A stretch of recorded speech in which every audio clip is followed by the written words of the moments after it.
Hello and welcome back to another TFT video. Before we hop into this one, I just want to say thank you once again for all the support you all have been giving me on my last few videos. It's been super awesome to see the amazing growth I've been going through over the past few days especially. That being said, I've noticed that a lot of you are not actually subscribed to the channel, and it would actually mean a lot to me if you could hit that big red subscribe button and drop a like on this video and any other video that you've watched that you've liked. And if you don't like the videos, please let me know in the comments down below what I could be doing better, or what you want to see from me in the future. If there's something else in that different kind of editing style you'd like to see, or maybe some different kind of explanation of what I'm doing, anything that you can think of would be super helpful. Just leave it in the comments and I'll make sure to respond to it. And if you just like what I'm doing, then a nice comment never hurt either. So anyways, without further ado, let's hop right into the video. Thank you, past me. How nice of you to leave that message. Anyways, the video. TFT, what you guys came here to watch.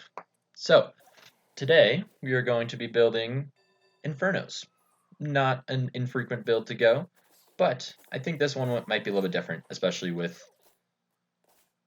the exact way we're running it here today. So,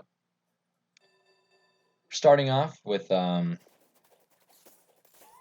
ocean mages, which is never a bad thing to get early on, but we actually end up picking up two Varuses actually right off the bat from an orb. We only pick up one item from the first, two items from the first 3 creep rounds, and so we actually ended up just getting quite a few units. As you can see from our bench, we actually have a lot of infernos, so going inferno seems like a pretty good option at this point.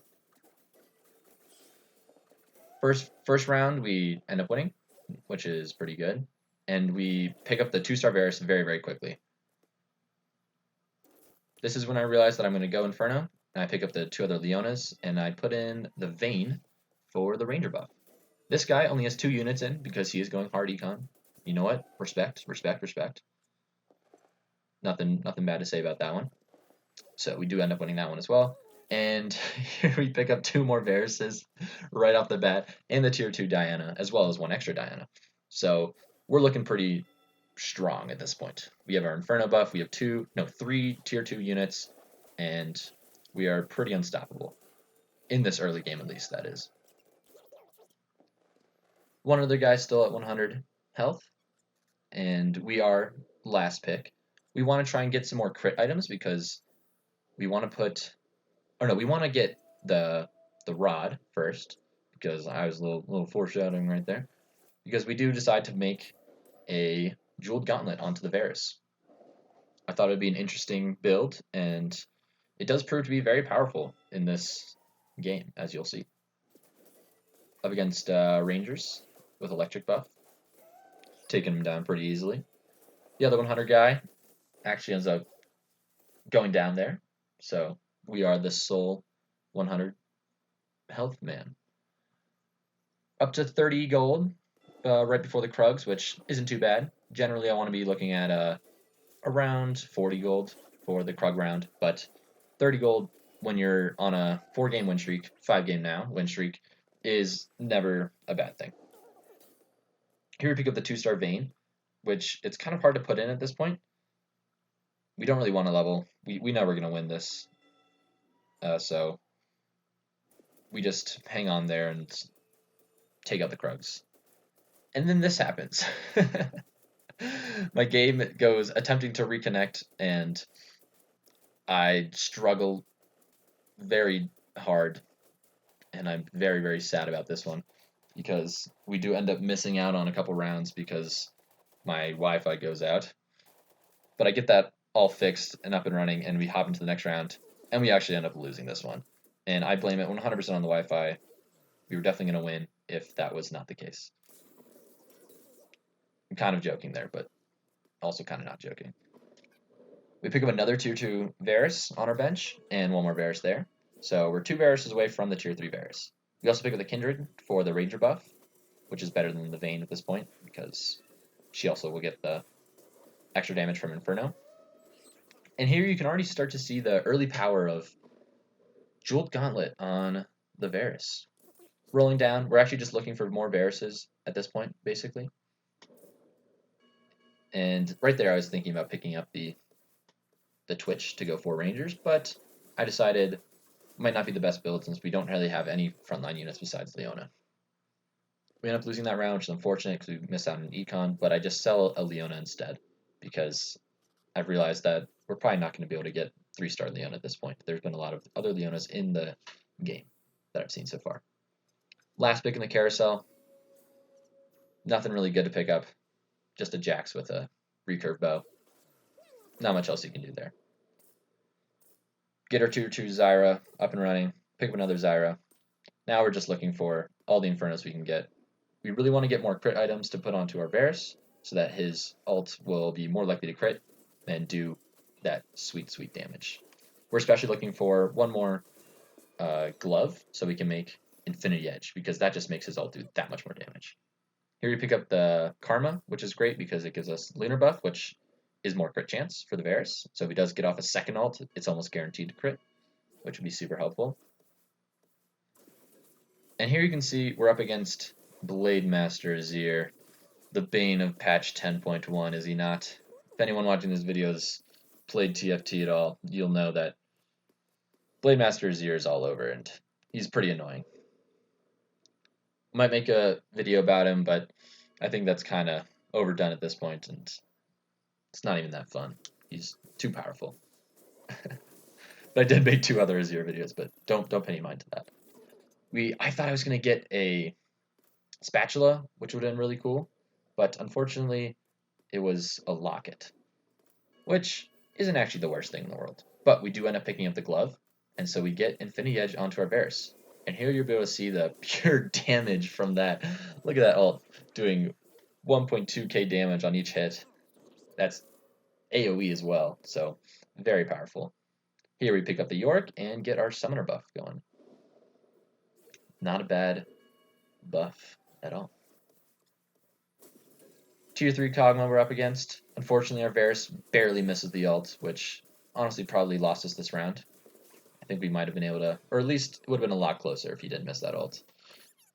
Which is the one unfortunate thing about Varus is his ult can be a little bit stringy. Here we go rolling down, looking for all of our pairs, all of our upgrades. We pick up the tier 3 Varus and the tier 2 Kindred, which we would have put in instead of the Diana, but wasn't quite enough time. Weren't quite fast enough. There is the brand. Oh my gosh. Look at that damage. One Varus ult. 9k damage. Woo! It's insane. Oh, that's crazy. Oh, I love it. I love watching that. I'm so sorry for overreacting a little bit, but can't blame me.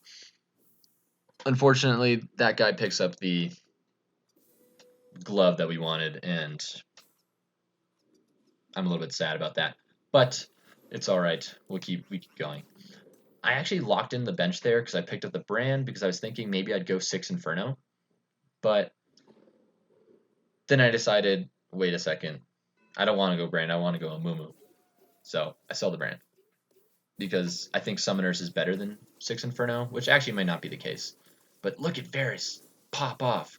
Even just his auto attacks do so much damage. Tons and tons of damage from that 3-star Varus, which we got. There we pick up the 2-star York. And now we are looking for our upgrades on Diana and Zyra. Unfortunately, we don't get any econ there, and that was honestly a very stupid move by me to roll there, but I just thought maybe I could get the tier 3 Diana. Varus gets off another kind of poor ultimate, but it still does 2,000 damage, sadly to only one target. But you can just see the potential power in this build, especially if I got like a Quicksilver, I think. I think that would be the optimal item, and that's what I'm waiting for. I have the cloak over there, and I just want a glove to go alongside it. Unfortunately, we don't get that item, which I think would have made us way more powerful in the long run, but it is what it is. I'm thinking about putting the tier onto the Karma or the Varus. I ultimately decide to put the tier onto the Varus and make Static Shiv. That way he'll be able to ult quicker and do just a little bit more damage overall. Again, against this guy with the Kog'Maw, we missed the ult, unfortunately, from the Varus. But luckily, we are still more powerful than he is, and we end up taking him down. Varus doing tons and tons of damage. Very cool, very fun. You'd love to see it. We are on a win streak right now, which is pretty awesome. We are the healthiest person in the lobby. But as you can tell from our build, that might not stay that way for very long. 7 people still in the lobby, but lots of low health bars at this point. Varus barely misses the ult again onto the Azir, which probably would have made us win the round as well. But unfortunately, we do miss, and Blademaster Azir prevails against us. On our bench, we have almost an entire tier 3 Diana that we're not even using. But if we get one more, we'll definitely put her in. We're also one away from a tier 3 Zyra.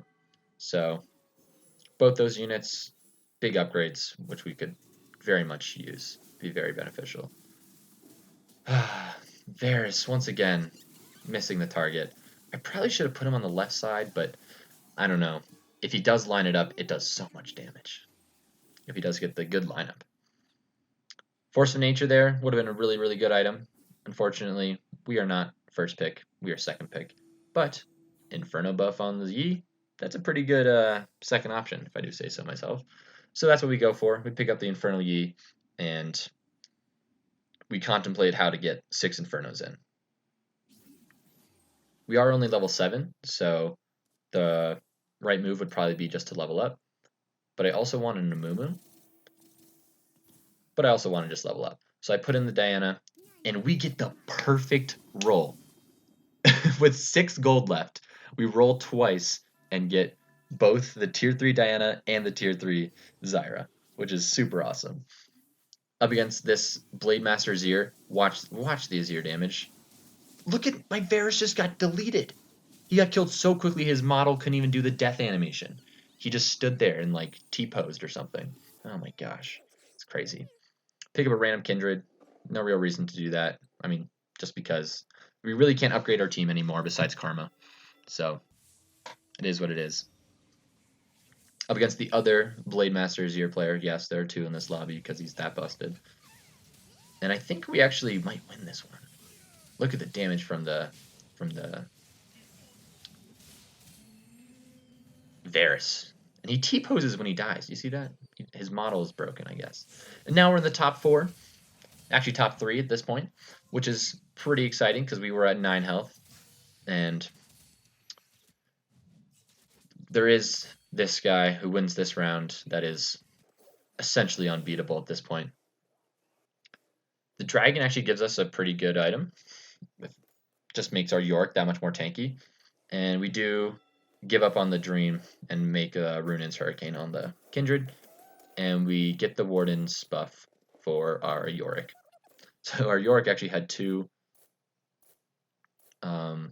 spatula items. Rolling down, rolling down, rolling down. Looking for the Karma upgrade. Unfortunately, don't get it. This guy has 3 Zephyrs, and Zephyrs the entire left side of our board, but our Varus ults.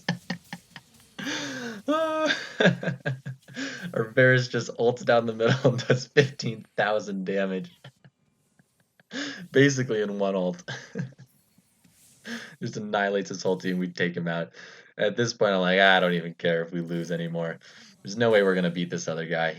Hasn't lost a round in quite a while. He is his Blademaster's here with 2 Rabadons. It's insane. No way we're going to win this one. I tried to position my Varus a little bit more to the left. Maybe he can line up the shot onto the Azir, which would really be the only way we could possibly win. And going into it, he did move his Azir, and it is lined up. There's the Varus.